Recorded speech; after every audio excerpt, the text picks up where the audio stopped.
Everyone. കേരളത്തിൻ്റെ കിഴക്കൻ വാതിലായ പാലക്കാട് മലനിരകളാൽ ചുറ്റപ്പെട്ട ഈ നാട്ടിൻ്റെ നടുവിൽ 250 വർഷത്തിലേറെയായി അഭിമാനത്തോടെ നിൽക്കുന്ന കോട്ട പാലക്കാട് കോട്ട. ടിപ്പു സുൽത്താൻ്റെ കോട്ട, ഇംഗ്ലീഷ് സാമ്രാജ്യത്തിൻ്റെ പോരാട്ടങ്ങൾ, നാട്ടുകാരുടെ കഥകൾ എല്ലാം ചേർന്ന് ഇന്നും രഹസ്യങ്ങൾ പറയുന്ന ഒരു സാക്ഷിയാണ് ഇത്. പാലക്കാട് കോട്ട ആദ്യം 1776 ഹൈദരലി നിർമ്മിച്ചതാണ്. ഹൈദരലി മൈസൂരിൻ്റെ ശക്തനായ ഭരണാധികാരി. കേരളത്തിലേക്ക് കടക്കാനും മലബാർ പ്രദേശങ്ങളെ നിയന്ത്രിക്കാനും പാലക്കാട് ഏറ്റവും പ്രധാനപ്പെട്ട സ്ഥലമായിരുന്നു. അതിനാൽ തന്നെയാണ് ഹൈദരലി ഇവിടെ ഒരു ശക്തമായ കോട്ട പണി കഴിപ്പിച്ചത്. 1773 ഇംഗ്ലീഷുകാർ കോട്ട പിടിച്ചെടുത്തു. പക്ഷേ അധികം ദിവസങ്ങൾക്കുള്ളിൽ തന്നെ ഹൈദരലിയുടെ മകൻ ടിപ്പു സുൽത്താൻ തിരിച്ചടിച്ച് കോട്ട വീണ്ടും പിടിച്ചു.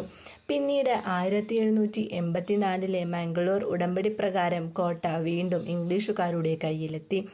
1790 മൂന്നാം ആംഗ്ലോ മൈസൂർ യുദ്ധത്തിൽ ഇംഗ്ലീഷുകാർ കോട്ടയിൽ വലിയ സേനയെ പാർപ്പിച്ചു. അന്ന് പാലക്കാട് കോട്ട കേരളത്തിലേക്കുള്ള ബ്രിട്ടീഷ് സേനയുടെ പ്രധാന കേന്ദ്രമായി മാറി. കോട്ടയ്ക്ക് ചുറ്റും വലിയൊരു ചരൽക്കുഴി ഉണ്ടായിരുന്നു. അതിനകത്ത് കട്ടിക്കല്ലുകൊണ്ട് കെട്ടിയ ഉയർന്ന മതിലുകൾ, കോട്ടയ്ക്കുള്ളിൽ ഒരു അയ്യപ്പ ക്ഷേത്രം, ശിവക്ഷേത്രം, വലിയ ഹാളുകൾ, സൈന്യത്തിനു വേണ്ടി നിർമ്മിച്ചിരുന്ന വീടുകൾ എല്ലാം ഉണ്ടായിരുന്നു. കോട്ടയ്ക്കുള്ളിൽ തന്നെയുള്ള ഹനുമാൻ ക്ഷേത്രം ഇന്നും ആളുകൾ പൂജിക്കാൻ വരുന്ന ഒരു സ്ഥലമാണ്.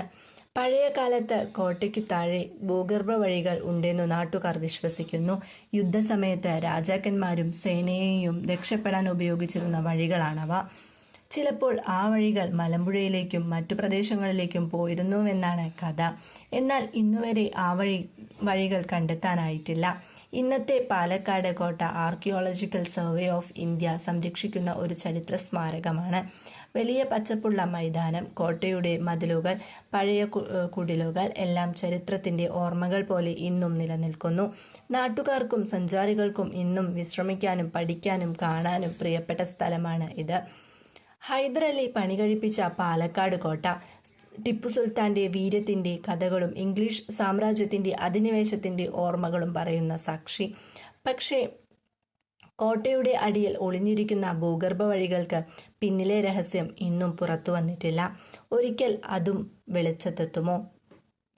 ഈ ഒരു വീഡിയോ നിങ്ങൾക്ക് ഇഷ്ടപ്പെട്ടു എന്നുണ്ടെങ്കിൽ ലൈക്ക് ചെയ്യുക, ഷെയർ ചെയ്യുക, സബ്സ്ക്രൈബ് ചെയ്യുക. അടുത്തൊരു കഥയുമായി നമ്മൾ ഉടൻ തന്നെ വരുന്നതാണ്. Thank you for watching.